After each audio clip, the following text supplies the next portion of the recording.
Introduce my guest on the program. Chair, welcome you back on set, and how you been? Oh, I've been good. Thanks for having me. I think we haven't been together for, is it 3 weeks now? 3 weeks now, yes, Yeah, absolutely. yeah. Well, you meet people on the way. People are telling you what's happening to the program, And they but keep asking, yeah. we've told them much more that because of this disease, we need to put things in place. Management needs to put things in place. Then thereafter, we can be able to begin the show.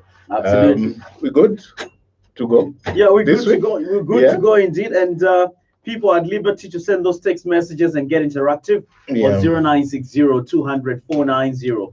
But as usual, let's start with motivation. I have to announce that we're going to be joined by some of our colleagues via mobile phone calling. All right, Fundisi should be calling us right on the program. So will Isaac Pichichi de la Masia call on the program and make their contribution. We have quite a lot to look at on the program. After the motivation, we'll give a preamble or somewhat a preview to what we're discussing in this hour and in the next hour. Chair, what is God impressing upon your heart for today's motivation? Yeah, I just thought of motivating one another in these times of COVID-19, because I know the spirits are low. People are taking it. Some people are taking it, lying down. Others have given up hope that it will never pass. But we need to believe in the Lord, that the Lord is ours and the Lord will protect us. As and when.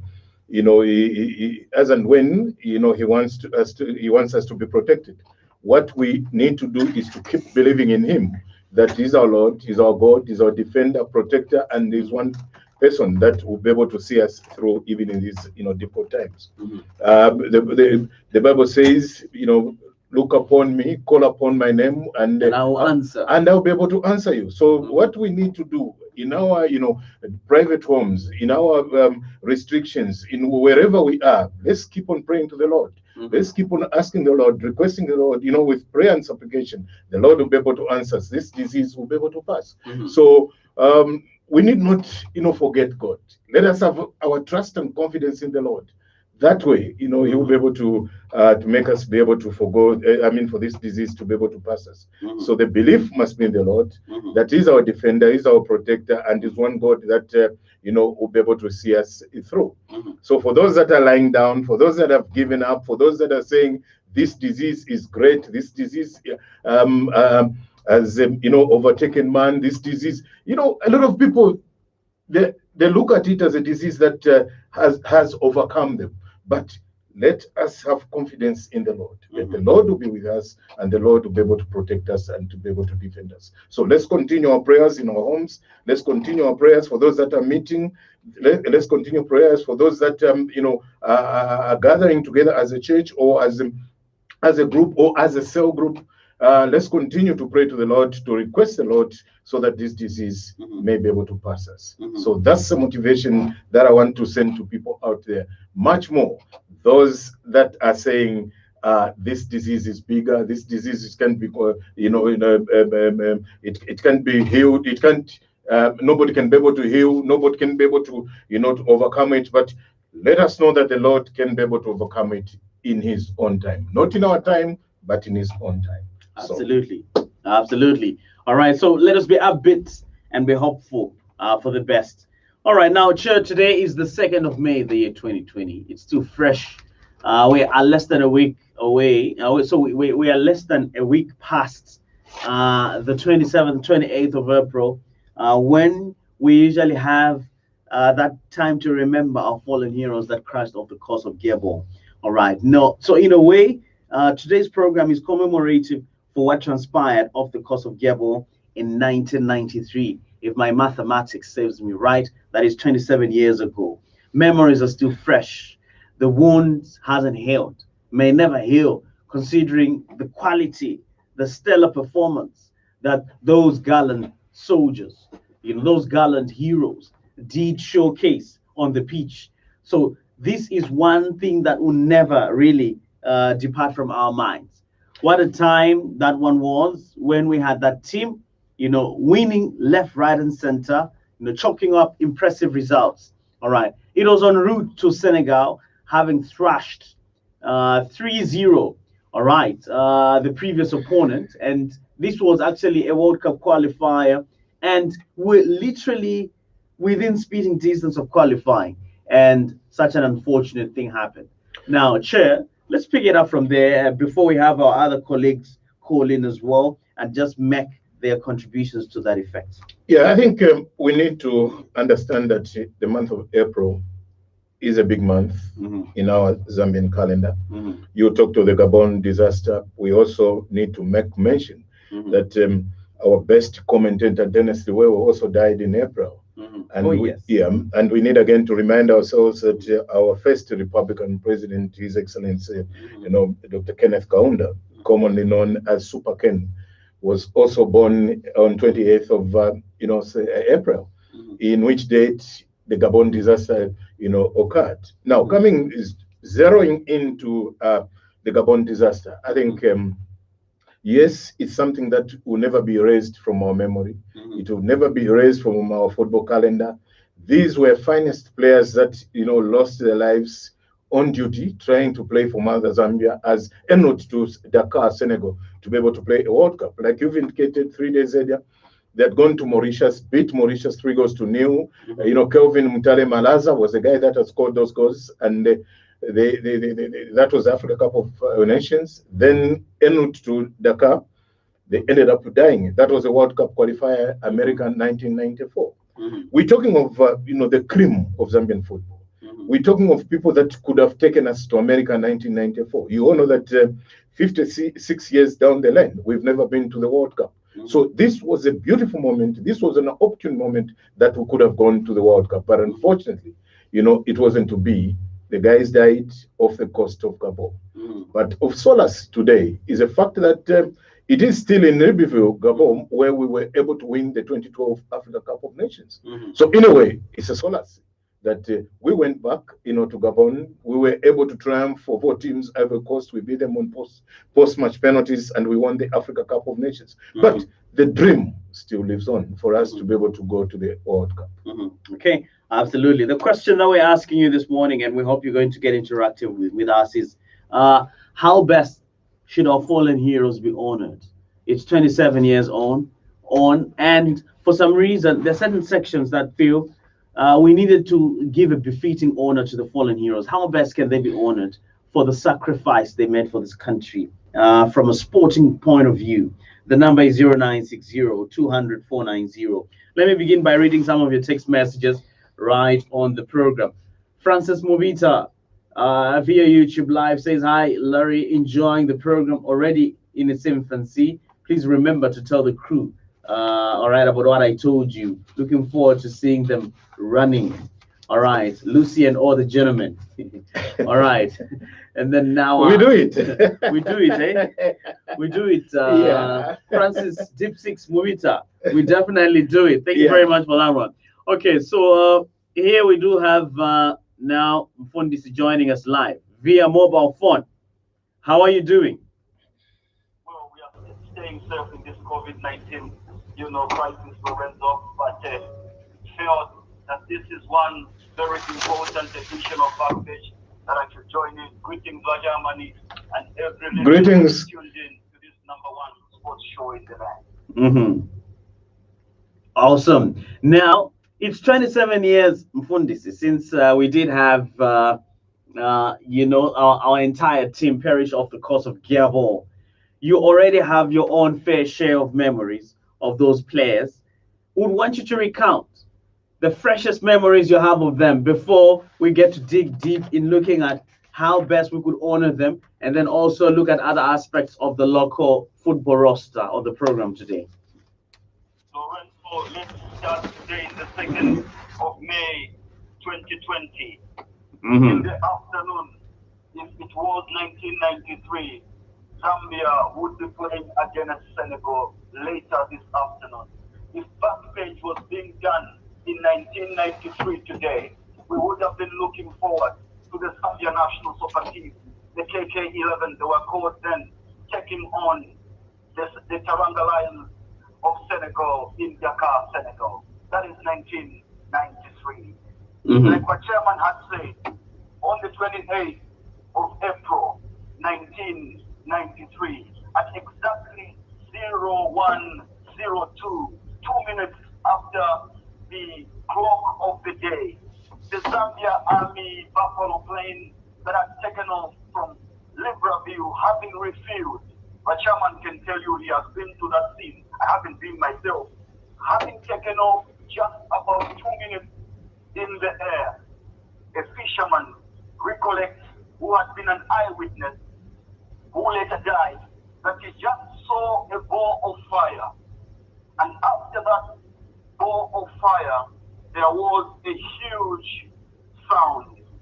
And that sound is a sound that has brought us so much pain that even 27 years later, we feel like it was only yesterday. The Zambian team, 18 in total, in terms of the playing personnel, together with the coach, Yuka Gottfried Chalu, perhaps Zambia's best all-time player, 5-time Zambia Player of the Year, as well as assistant coach Alex Chola, who was born in Zaire when his parents had gone to work there. Alex Chola has been a player for excellence. 1982, together with Peter Kaumba, we are voted the best winners on the continent of Africa. I have started from the coach's point of view so that I can give you now the lowdown in terms of the entire 18-man squad that perished off the coast of Gabon. If you were there and you heard chemistry where we are at Independence Stadium, maybe Zambia versus Zaire, remember that on the 22nd of April, we were remembering the legendary commentator Dennis Duwewe, who also went to be with the Lord due to liver complications. He would start by welcoming everybody to the Independence Stadium. But I can tell you, 1989, Zambia versus Zaire, it's a very vivid memory that I have of that particular match. And he would start like, in goal, all the way from Mighty Mutirawandra, Tifodi Chavala, Chavala, Chavala, and the entire Independence Stadium would be cheering. Then when it came to a certain John Soko, who was only 25 years of age at the time of his death, and that is 2 years earlier, meaning that he had not yet turned 23. But then we would say, and you'll find it from Karushi Modern Stars, 22 years of age, John Soko. The entire stadium went quiet because we were playing the Zaire Leopards and they were dreaded.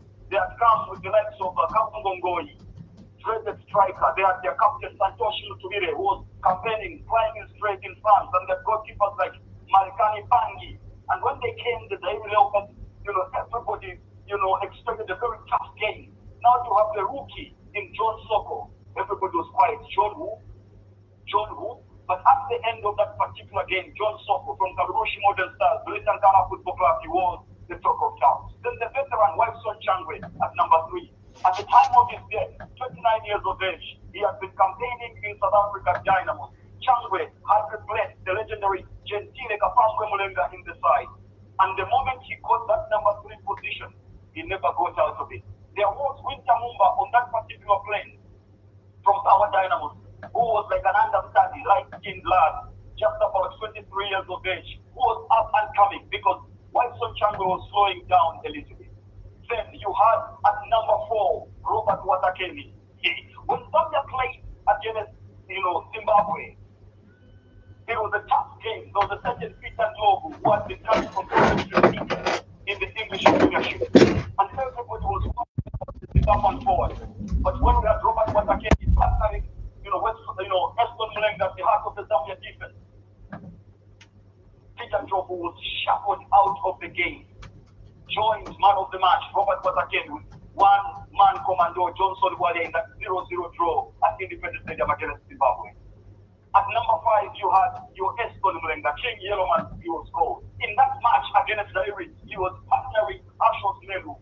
Melu was skipper of the side. Karosha had not yet become captain in 89. We had Ashos Melu. But coming to the side to partner Melu, they had the blinder of the game, Eston Mulenga, shuffling the Kabongo. We won by 4 goals to 2. They did manage to score 2 goals Zaire because they were very tough. But Eston Mulenga had emerged as one of the best central defenders that this country has ever produced. You can talk about David Makinka in the number 6 position. In 1992, he was campaigning earlier on in Zimbabwe, and I understand he should have been named the 1992 Player of the Year in Zimbabwe, but because they prepared their own, they decided to name their own player at the expense of Debbie Makinga. But here in Zambia, he only plays for one club, and that is Profound Warriors. Makinga later on went to Saudi Arabia at Al Tifak. I remember it vividly when we played against Tunisia, because in that game, Kabushabaya was badly marked, man-marked, and then with minutes to go, the silent stadium rose in unison to cheer a scorcher by Debbie Makinga from outside the area. 1-0 it ended to Zambia. Makinga, the man of the match in that particular game. Then you had Godfrey Kangwa. He had moved to Casablanca, Olympic Casablanca in Morocco, Cabo Warriors crew. Excellent player who had come from the Copa Bell, Changa Rangers, if I'm not mistaken. And then obviously in that number 8 position, also in the absence of Charles Wilson, they would have Patrick Bomba Banda, only about 21 years of age. One of the youngest in that particular squad that perished off the coast of Gabon. The youngest in that team was Kenan Simambe, who was players number 9 or a number 10 or on the wing. Simambe had come out of that Power Dynamo score conquering 1991 Mandela Cup winning squad. They had been introduced largely on the back of that brilliant performance together with Robert Watakeni and Winter Mumba. Alex Chola, you remember that, was assistant to Jim Boni as well as Fred Miller in the 1991 Mandela Cup winning squad. Winter Mumba came from there. But Simambe was there, the 19-year-old brilliant forward who the new coaches, Yuka Godfrey and Alex Chola, were trying to bring together to form a new Zambian forward partnership of Kenan Simambe and Kelvin Malazam Tale. Kelvin Malazam Tale, I've said it repeatedly. It's the only player that I saw score 3 after Ifo Chavala. In my view, Ifo was the best goalkeeper in my view. Outside of Emmanuel Market, the other folks would tell you, due respect to Kennedy Mwene, who won the Africa Cup of Nations with Zambia in 2012. Kelvin Mutale, who was called Malaza, and nitrogen gas of Kapure. Both Mata would tell you that at the time when he was, a scout from Ghana Football Club, he sounded out in Ghana, pick Kelvin Malaza Mutale, the only player to score 3 goals against Ifo Chavala. Ifo Chavala was substituted in an Independence Cup final match at Independence Stadium.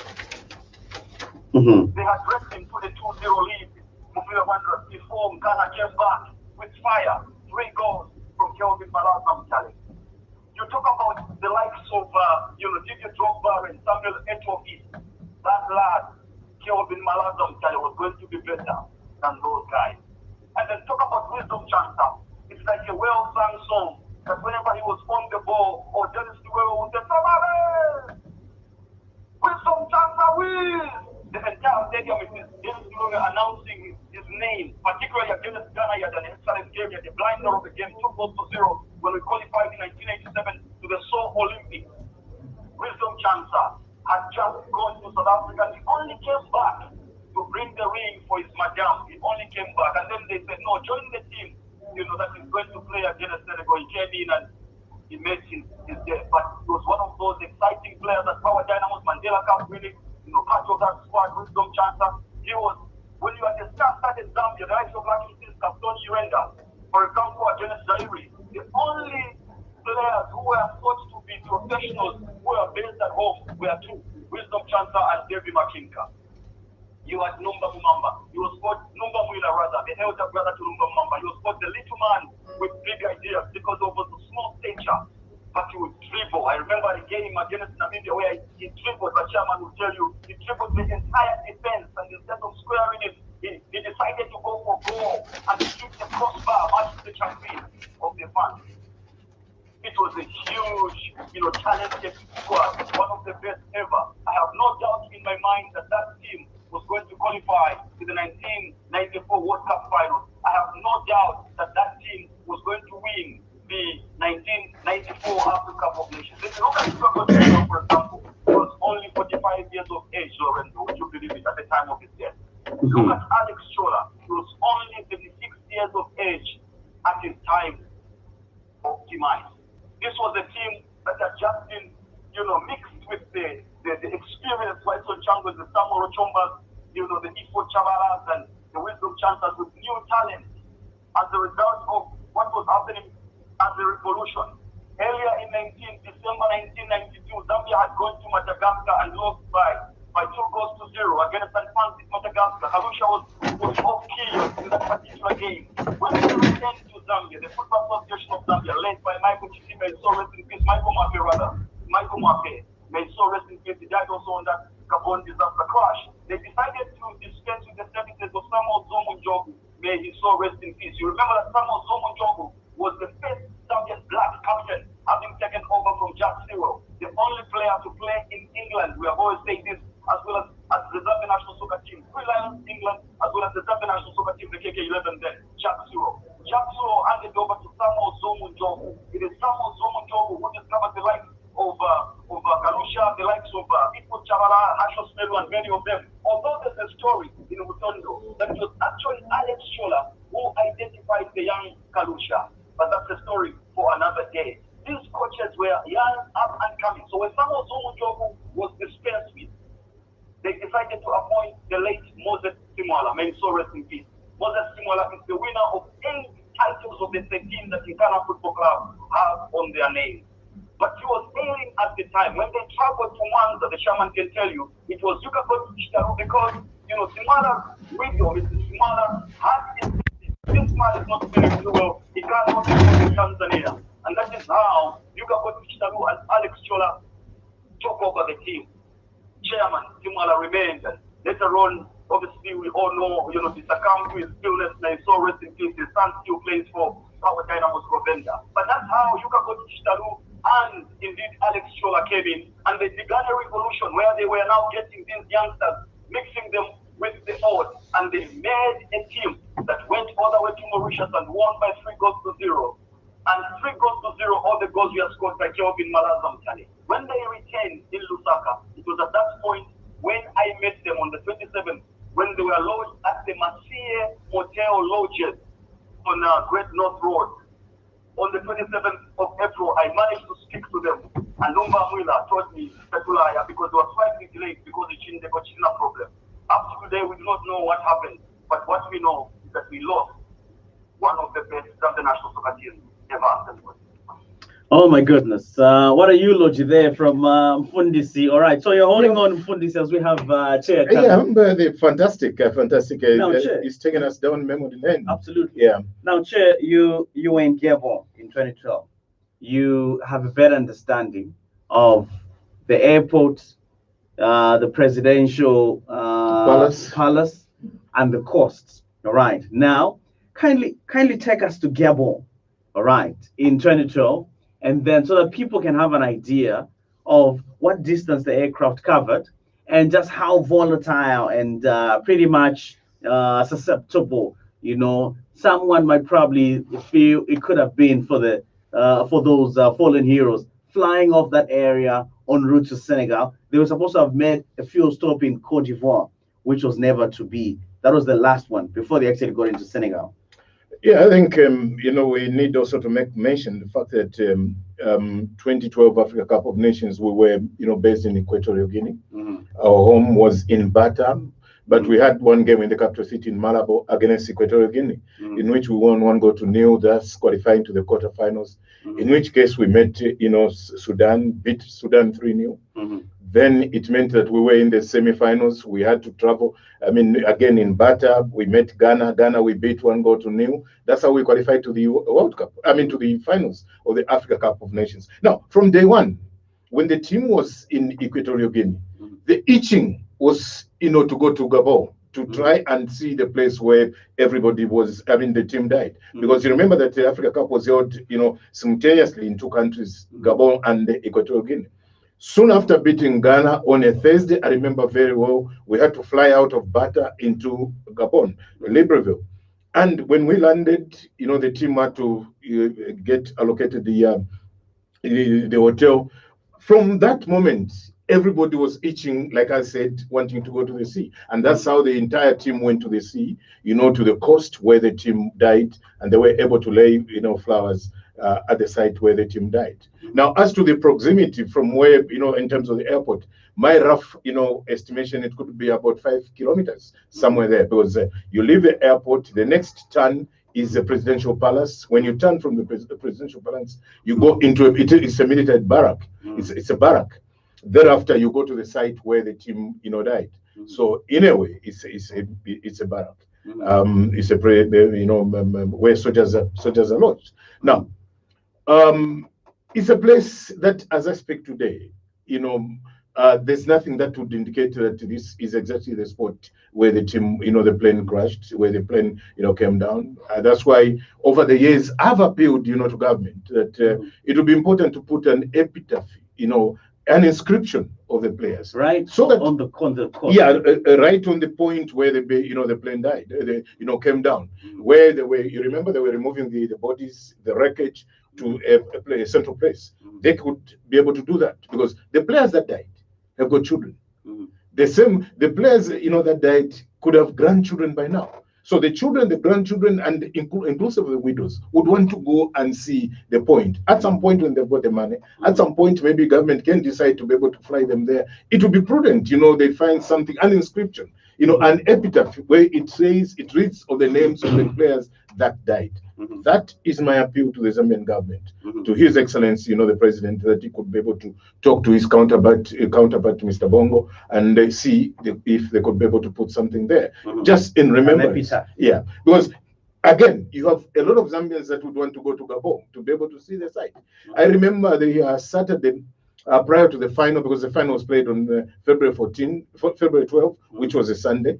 Planes started landing from Zambia, and the moment everybody was landing, they were asking for the site, the Gabon, crash site, and everybody was trooping to the site. So it tells you that it's more or less like a tourist site where everybody would want to go. Sadly, it's a place where our colleagues died, but everybody would want to see the place so that they can have a feel of that place. All right, now, Fundisi, there have been concerns to say we need to give the heroes a befitting honor. In your opinion, how befitting can the fallen heroes be honored, other than having a few streets in Nyumbayanga and some part of Ndola named in honor of them? How do you believe we should actually honor them? Firstly, Lorenzo, 27 years on, when the likes of the chairman and I and other, elderly people now are gone, there will be nobody to tell the stories as vividly as we can. The memory of those particular players and the gallant men, together with the Zambia Air Force crew, as well as Mr. Salimu, we have a colleague now, the son who's doing very well, who perished off the coast of Gabon, is going to be erased.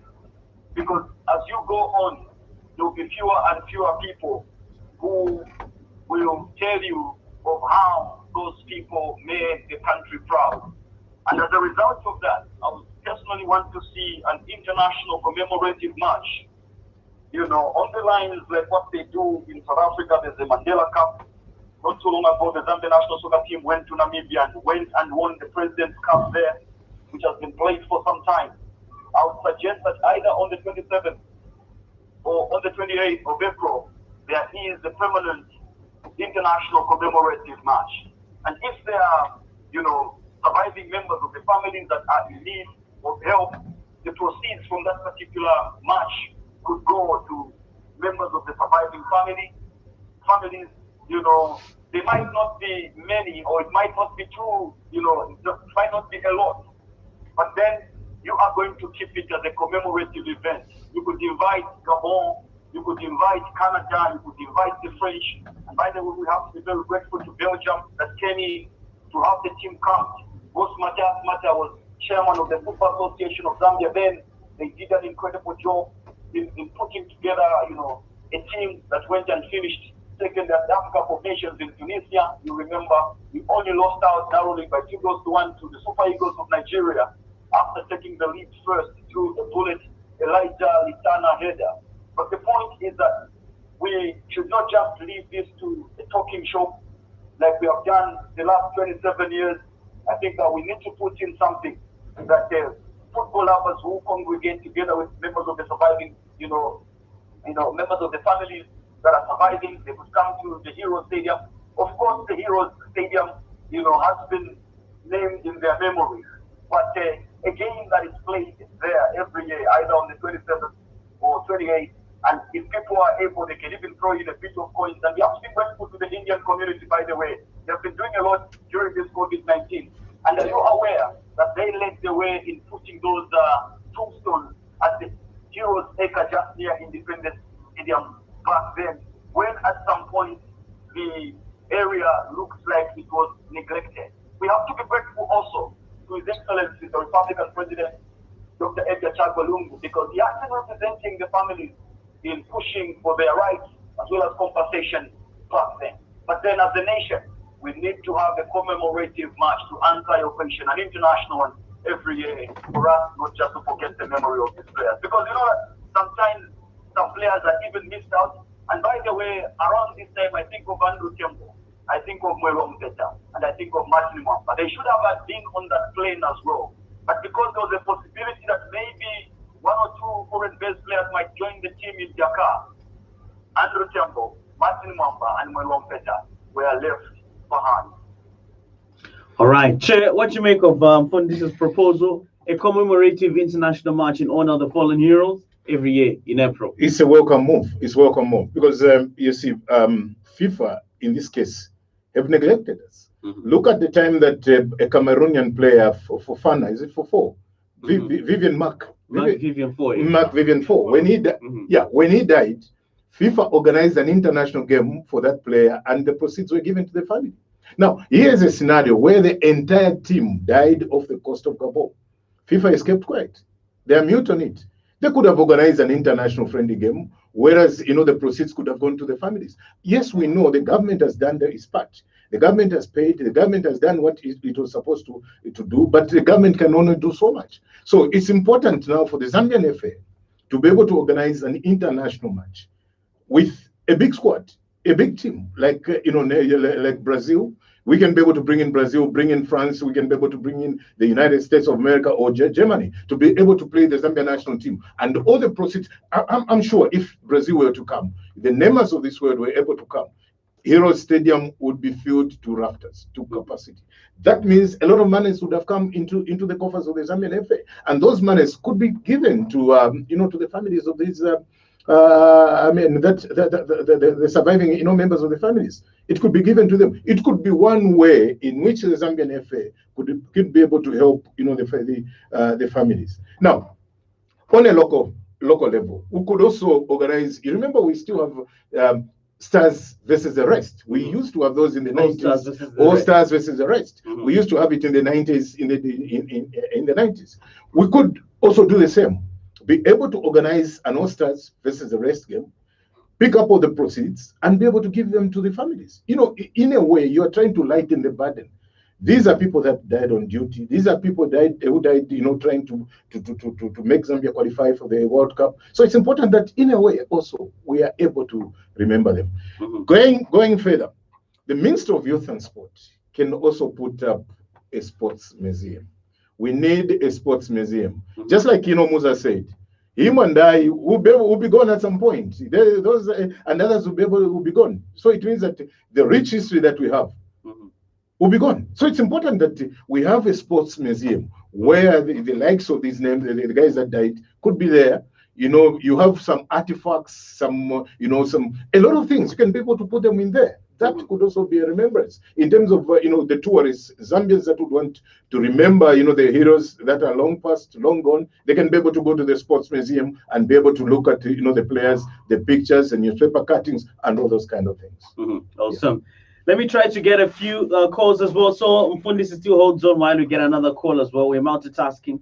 0960-200-490 if you'd want to call in. Before we catch a breather, we want to squeeze in at least a call right on the program, and we'll have to hear what people have to say as regard what we have on the program today. All right, so here we go with our first caller. You're through to Backpage. Hello? Yes, good morning. Kindly give us your name and where you're calling from. Emmanuel in Wansha. Power Dynamo supporter.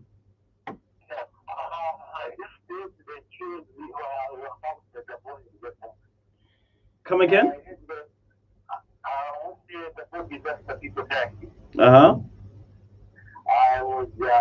this CPC that time. Mm-hmm. And I just knew that it was really sad. Mm-hmm. It was really sad.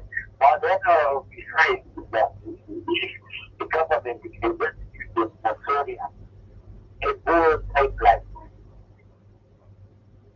I think If the government can give them what? Australia. A mausoleum. Okay, a mausoleum. Okay. Uh-huh. Uh-huh.